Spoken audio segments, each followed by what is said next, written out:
The bullet never fire, एक ऐसी गोली जो कभी चली ही नहीं है।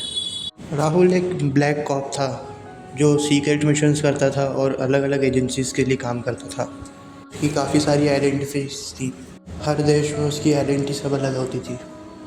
जो ब्लैक कॉप हाई लेवल्स की जो एजेंसीज़ होती हैं उसको वहाँ से मिशन आते थे और ऊपर से उसको ऑर्डर मिलते थे, तो उसको हर देश में आसानी होती थी अपने मिशंस के लिए। उसका हर मिशन हमेशा आखिरी हो सकता था, लेकिन वो मिशंस करना नहीं छोड़ा। उसको ऐसी ज़िंदगी काफ़ी पसंद थी, लेकिन कहीं ना कहीं वो अपने आप में अकेलापन महसूस करता था। कुछ दिन के लिए वेकेशन आया था वो इंडिया, और फिर शादी के लिए बात उसकी चल रही थी। राहुल को स्कूल से एक लड़की पे क्रश था जिसका नाम प्रिया था।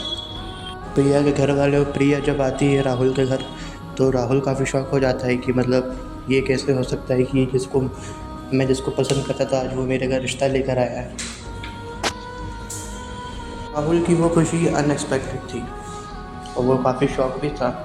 वो काफ़ी खुश भी था कि उसकी ज़िंदगी बदलने वाली है, लेकिन राहुल इस बात से अनजान था कि प्रिया राहुल को लाइक नहीं करती। प्रिया के घर वालों ने दबाव बनाकर उसके ज़बरदस्ती शादी करा दी। प्रिया ने भी काफ़ी अच्छा नाटक कर रही थी राहुल के साथ। राहुल इन सब से अनजान था। राहुल को लग रहा था कि प्रिया भी उससे करती है और राहुल भी। अटैचमेंट काफ़ी बढ़ रही थी दोनों की। राहुल की और प्रिया की काफ़ी धूमधाम से शादी हो जाती है, लेकिन प्रिया के कुछ अफेयर्स होते हैं जो राहुल को वो नहीं बताती है। हालांकि राहुल पूछता भी है, लेकिन वो झूठ बोल देती है। तो फिर जब राहुल को एक मिशन के लिए बाहर जाना पड़ता है, तो राहुल और प्रिया की आखिरी बार मुलाकात होती है रनवे पर, जहाँ पर राहुल का हेलीकॉप्टर उसे पिकअप करने आया होता है। वो राहुल को बताती है कि राहुल मैं प्रेग्नेंट हूँ। प्रिया और राहुल काफ़ी खुश होते हैं। राहुल तो बहुत ज़्यादा खुश होता है कि वो एक बाप बनने वाला है। राहुल ने ये सोच लिया था कि जब मैं लौट कर आऊँगा तो मैं एक बाप बन चुका हूँगा और हमारी ज़िंदगी कुछ अलग हो जाएगी। और राहुल वहाँ से चला जाता है, लेकिन प्रिया को ये बातें खटकती थी। प्रिया को नहीं पसंद था, उसने ये सब मजबूरी में किया था। और कुछ दिनों के बाद प्रिया राहुल के घर वालों के साथ झगड़ा कर लेती है और वो अलग हो जाती है। राहुल इन सब से को नहीं मालूम था इन सब चीज़ों के बारे में, क्योंकि उसके मिशंस में कांटेक्ट करना बहुत मुश्किल होता है। तो प्रिया इस बात का फ़ायदा उठा रही थी। ऐसे ही कुछ महीनों के बाद प्रिया को ये यकीन हो जाता है कि राहुल अब नहीं आएगा। राहुल या तो मर गया है या उसका कोई फ़ोन कांटेक्ट नहीं हो रहा था। राहुल के घर वाले काफ़ी परेशान थे, लेकिन उनको राहत थी कि राहुल हमेशा वापस आ जाता है, तो इस बार भी आएगा, उनको उम्मीद थी। राहुल का वो मिशन सक्सेसफुल हो जाता है। राहुल सोचता है कि मैं सबको घर जाके सरप्राइज़ दूंगा। वो किसी को कांटेक्ट बगैर करे वो इंडिया पहुंच जाता है, और जब इंडिया में जब वो पहुंचता है तो राहुल का असिस्टेंट पांडे उसको एयरपोर्ट पे मिलता है। राहुल बोलता है कि पांडे तुम मुझे इतना कॉल क्यों कर रहे थे। पांडे राहुल का काफ़ी भरोसेमंद आदमी था, मतलब राइट हैंड, उसकी हर बात मानता था। असिस्टेंट वो हमेशा से ही उसके साथ रहा है। पांडे को प्रिया की हकीकत मालूम चल गई थी। अब पांडे काफ़ी घबरा रहा था कि मैं कैसे बोलूँगा। और फिर पांडे सब बताता है कि प्रिया ने कुछ महीनों में आखिर किया क्या क्या है। प्रिया ने राहुल के घर वालों के साथ लड़ा है और अलग रह रही है। और ये भी पता चलता है कि प्रिया का एक अफेयर चल रहा है। एक और सबसे कड़वा सच कि प्रिया ने अबॉर्शन करवा लिया था, तो वो बच्चा पैदा ही नहीं होने दिया। ये सब सुनने के बाद राहुल काफ़ी शॉक हो जाता है। राहुल का गुस्सा और दुख दोनों साथ में था। राहुल अपने दोस्तों को इकट्ठा करता है और प्रिया का पता लगाता है।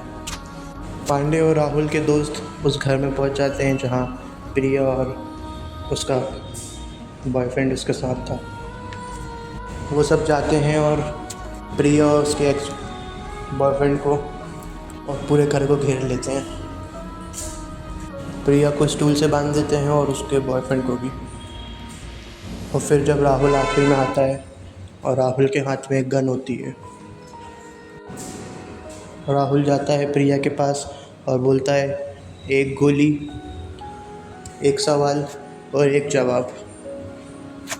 राहुल प्रिया की आंखों में देखता है और वो सब लम्हे याद करता है जो प्रिया के साथ बिताए हैं। और फिर प्रिया सब कुछ सच बताती है। और फिर राहुल प्रिया के ऊपर गन तान देता है।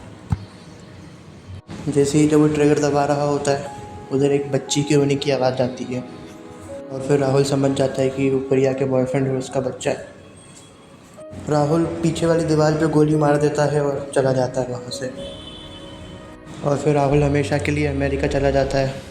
राहुल का एक दोस्त होता है छोटे, जो हमेशा उसके बहुत करीब रहता है। जब उसको ये मालूम चलता है इतना बड़ा उसके साथ हादसा हो गया है, तो छोटे जाता है उसको समझाने। राहुल और छोटे उस हॉल में बैठे हुए हैं। छोटे बोलता है कि इस बार मैं तेरे को समझाऊंगा नहीं, मैं सिर्फ सुनूंगा, क्योंकि जो तेरे साथ हुआ है उस पर कुछ बोला ही नहीं जा सकता।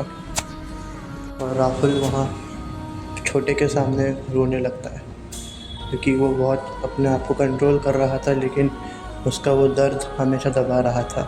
और जब वो छोटे को देखता है तो उसको गले लगा कर रोने लगता है। छोटे राहुल को चुप कराता है और बोलता है कि ये सच तुझे एक्सेप्ट करना पड़ेगा राहुल। और फिर प्रिया को उसकी बात का एहसास होता है कि उसने किसी की ज़िंदगी बर्बाद करी है, और वो भी इस दर्द के साथ जीती है। क्योंकि कई सालों के बाद प्रिया का जो बॉयफ्रेंड होता है वो एक क्रिमिनल होता है, और पुलिस उसको एनकाउंटर में मार देती है। प्रिया और उसकी बेटी हमेशा के लिए अकेले रह जाते हैं। प्रिया अपने आप से बोलती है कि मैंने किसी की ज़िंदगी बर्बाद की थी, तो मुझे उसकी कीमत तो चुकानी थी ना। और वहीं कहानी ख़त्म हो जाती है।